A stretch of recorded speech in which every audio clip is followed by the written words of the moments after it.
This tutorial is intended as a follow-on from the basic square knot tutorial, and it's best suited to those who have practiced that method already because this is a technique that I usually use in more detailed patterns.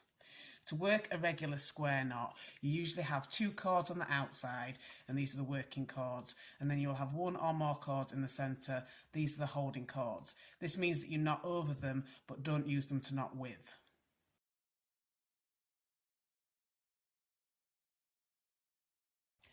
I usually use a backwards square knot when I'm making a square knot with two different colours.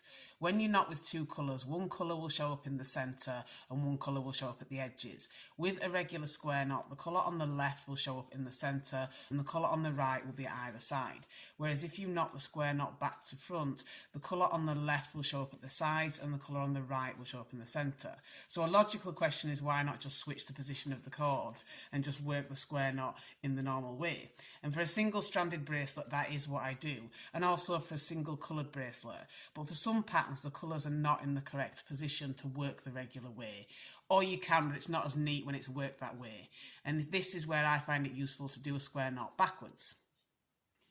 So this is essentially working the square knot the opposite way around to how you would normally do it. So for example, since I always work my knots from the left, I take the left hand cord and work it over the top of the holding cords normally, but for a backwards square knot I will work it underneath the holding cords, and then I will take the cord here and then work it over the top here. So I'm basically doing the second part of the knot first, and then to return and do the second part I will take it over the top of the holding cords and then take the cord on the right over the top of this one and then work it under here and complete the knot. And this is normally the point that I would do first.